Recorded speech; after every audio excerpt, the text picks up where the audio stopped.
హైదరాబాద్ శివారులో వెలుగులోకి వచ్చిన భారీ భూ కుంభకోణం ప్రభుత్వ వర్గాల్లోనూ అధికారుల్లోనూ తీవ్ర అలజడి రేపుతోంది.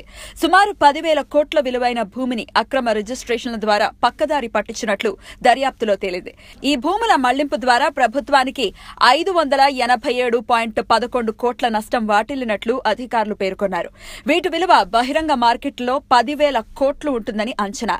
ఈ కుంభకోణం వెనుక దాగి ఉన్న పెద్ద తలకాయలు ఎవరా అన్నది చర్చనీయాంశంగా మారింది.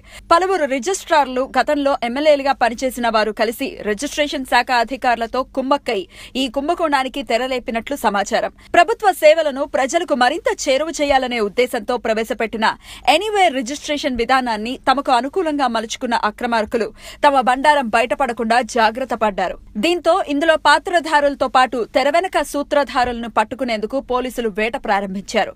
ఈ వ్యవహారాన్ని గుట్టుచప్పుడు కాకుండా నడిపించిన వ్యక్తి గోల్డ్ స్టోన్ ప్రసాద్ ఆచూకీ కోసం పోలీసులు 8 ప్రత్యేక బృందాలను ఏర్పాటు చేసి దేశం మొత్తం గాలిస్తున్నారు. అసలు ఎవరి గోల్డ్ స్టోన్ ప్రసాద్? ఇప్పటి వరకు పోలీసులు చేసిన దర్యాప్తులో ప్రసాద్ చీకటి కోణాలు వెలుగులోకి వచ్చాయి. ఇతని పూర్తి పేరు Ponnapula Sanjeev Prasad alias P S Prasad alias gold stone Prasad. Gold stone group chairman గా మానసిక వైద్యుడిగా చలామణి అవుతూ దాని వెనకే కబ్జాలు సెటిల్మెంట్లతో భూదందా సాగిస్తున్న అతని నిజస్వరూపం వెలుగులోకి వస్తోంది. అతని ప్రస్థానం అనేక చీకటి కోణాల మయం. ఏకంగా అమెరికాలోని ఫైనాన్షియల్ సంస్థలకు టోకరా వేసి ఘనత వహించిన అమెరికా దర్యాప్తు సంస్థలనే ముప్పు తిప్పలు పెట్టిన ఘనుడు. లేని ఆస్తులు ఉన్నట్లుగా చూపించి బీసీసీఐ బ్యాంకు నుంచి $16.8 million, $1.4 million State Bank of India నుంచి, $1.5 మిలియన్ బ్యాంక్ ఆఫ్ ఓమన్ నుంచి, Branch Bank and Trust Company of North Carolina నుంచి $2.5 మిలియన్, ఇలా మొత్తం $27 మిలియన్ లోన్ ని మంజూరు చేయించుకున్నారు.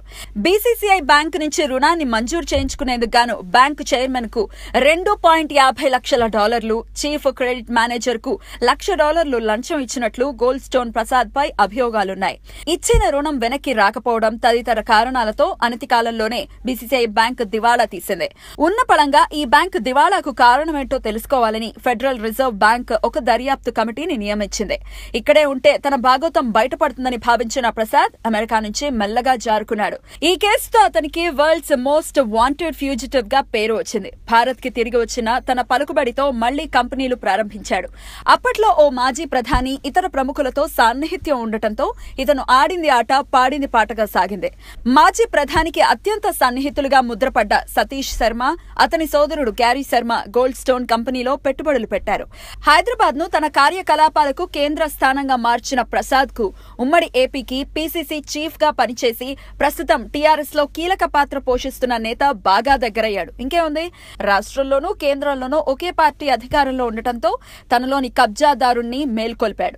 సాధారణ ప్రజల భూముల నుంచి ప్రభుత్వ భూములను హాంఫట్ చేస్తూ అతని దందా సాగింది. ప్రసాద్ కబ్జాల గురించి శివారు ప్రాంతాల ప్రజలు కథలు కథలుగా చెప్పుకుంటూ ఉంటారు.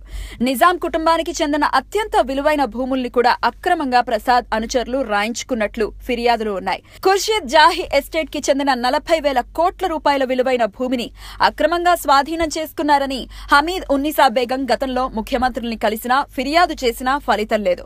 తాను ఏం చేసినా అడిగేవారు లేరని ఇప్పుడు ఏకంగా అతిపెద్ద భూ కుంభకోణానికే తెరతీశాడు.